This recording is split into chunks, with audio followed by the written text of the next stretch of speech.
So here we are in Manly at the Manly Art Gallery and Museum, and it's the winter of 2014. And at this gallery for the last 10 weeks has been an exhibition by a rock band called Midnight Oil, an Australian rock band. And it came about, this exhibition, because one member of the band particularly is a hoarder. He has never been able to throw anything out. Okay, so on the top there you'll see the Flicks in Manly. Now that's an interesting place. You'll notice on there two bands, Flowers, which became Icehouse, that's Ivor Davies' band, and Midnight Oil. And in those days, every night of the week, like a big band would play gigs like that. Anyway, all those bands of that era that were lucky enough to be able to play night after night after night. And if you can just have a look there, you'll see a very tall man with blonde hair wearing white satin flares. This tells the early story of the band when we was Farm, but we actually had a couple of names.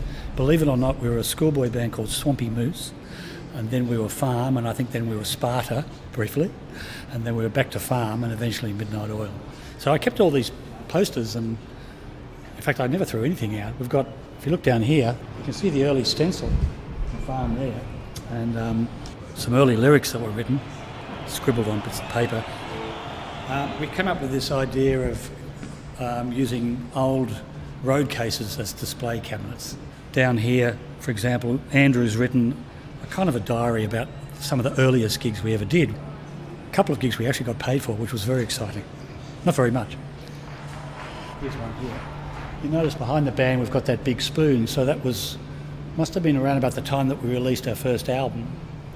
And that was one of the symbols by artist Jan Paul, and we blew it up and that became a kind of a logo, as well as Pete's hand, which also became something that was on every Midnight Oil album and CD and poster over the years. Here's some of those early posters we were talking about. There's one that Wesley Formal with the La-Di-Dahs, a gig with the Angels up there at the ANU Refectory in Canberra. There's one here in Concord, Farm and Gunja. Now Gunja, Martin Rossi was in that band before he came and joined Midnight Oil. He sort of defected to the Oils. Come up to the pool room. Jim's famous Catalina acoustic guitar, which was used extensively in that period with Midnight Oil when we were writing so-called desert songs. In the far corner is Martin's beautiful 12-string Rickenbacker, which appeared on lots and lots of songs as well. Elsewhere, there's Ram and Duke magazine, which were the street magazines of the time, and it was very important for bands like ourselves to have a cover of Ram or Duke, because remember, this is before the online advertising, so you had to rely on street press and street posters, poll posters, word of mouth. The Oil Rag was kind of like our little information bulletin, which was put out at the beginning of a new album or a tour, or both, which just let people know what was going on. I guess these days you would just post something online or a Facebook message, but in those days it was the Oil Rag. Posters back then were much more important, I think, than they are now, because it was posters that dragged people to gigs. Gary Morris, our manager, was particularly keen always to make big 4-sheeter posters, so they were impressive. This is one of the first festivals Midnight ever played. It's the Tanalawn Festival up on the Central Coast. And it was shot by David Bradbury. As you can see, not all of it survived, but enough to show you Pete's steaming head there, because it was so freezing cold when we went on stage.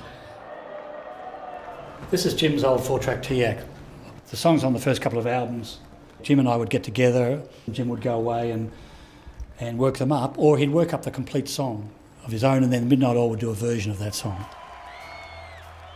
So if you look past the bass drums there with some of our artwork on it, you'll see the Exxon banner, which was the big banner that we put up behind us for that protest show in New York City. That was a kind of defining show for us for the United States audience as well, because it started off as quite a small lunchtime protest show, and then because the cops let us continue playing and playing, it grew into a massive crowd. There's Jim's Rockjet Gresh guitar, and there's Jim playing it, and a lot of the big Midnight Oil riffs were played on Jim's Black Gresh. Jim has numerous guitars, but this one particularly was kind enough to lend the exhibition because it was probably the defining sound of the band. Martin has kindly lent us his early 60s white Stratocaster guitar, which you'll see him playing here. That was pretty much the mainstay of Martin's studio sound and live sound through the early period of Midnight Oil, and actually continues. This is kind of funny. This is my little songwriting kit. On the road, I had this strange instrument called an omnichord, which you just put your fingers on and gives you the major, the minor, and the seventh of all chords. So you could sit in the bus or in a hotel room, along with that little Casio with the broken keys, and write songs on Midnight Oil notepaper or on around the exhibition. You'll see scribbles by myself and Jim and Pete writing lyrics. These are some of the sorry suits that were worn by the band for the closing ceremony of the Sydney Olympics in 2000. Little road case with some of Pete's harmonicas in it, some of his lyrics, and a percussive shaker, which Pete bashed on our water tank, which is up there on the stage. There's Giffo's old Fender bass there, and then the sort of combination Ludwig drum kit that I used to take around with garbage tin lids out the front. It also features my famous stick bag, which I bought in Chatswood Disposals in about 1978, and it's still gaffer taped up. Now, around the exhibition, there's a couple of surprises. One is a song that was recorded by Nick Launay during the 10 to 1 sessions in London. It's called Ghost of the Roadhouse, and you can hear it here. We'll just put this on the camera.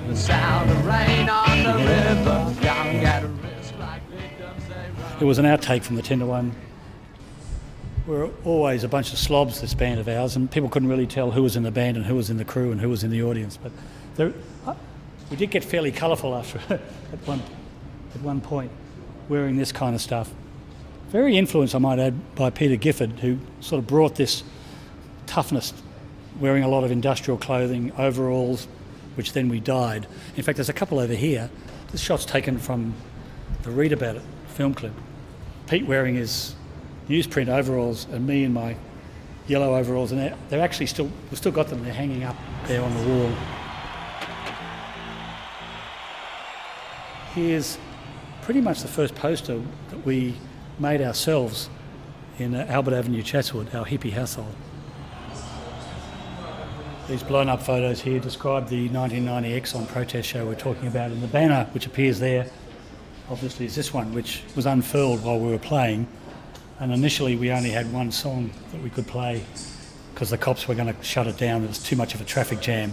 We just grabbed our guitars and forced our way through the crowd and got up on stage and started playing, and then the cops started to enjoy the music, and then we managed to do 7 or 8 songs, which was great, including John Lennon's Instant Karma, dedicated to the folks of New York and, of course, the city that Lennon loved so much.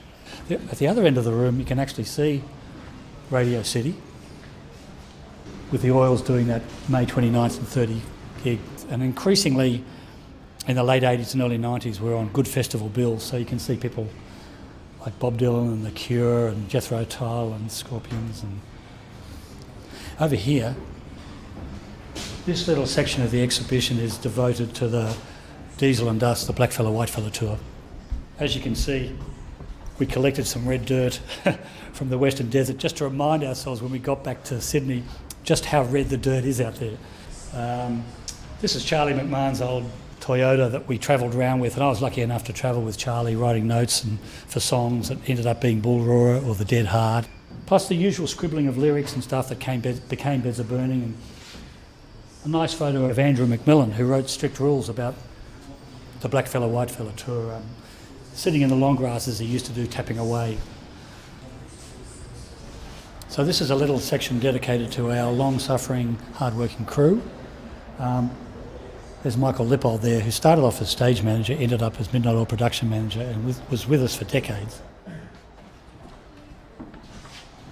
This is quite an interactive space, whereby you can scribble comments to Midnight Oil on the pad, and in true Oz Rock style, you can gaffer tape what you thought of the exhibition or any comments that you want the band to read onto the wall. And the idea behind this road case was we thought it'd be great to have something that some way replicated what it might have been like to be at a pub gig in the late 70s, early 80s. And we found some really nice sticky carpet, which was then treated with copious quantities of Bundy and Coke and Tooheys New, and gaffer tape and cigarette butts, just to give that authentic squelch and stickiness. There's a heater in there as well, and so it kind of comes some way towards what it was like to be at those gigs. Let's come in. So here you are, you're in the crowd here, left and right, the fist in the air, and then you've got the band at Tanelorn with these headphones, you see there, which you put on with Cold Change blasting away inside. And it is kind of humid and kind of bacterial smelling. It goes some way, but I do think that the carpet needs to be topped up with a bit more Bundy and Coke and beer and stuff. It's not quite as good as when it started, but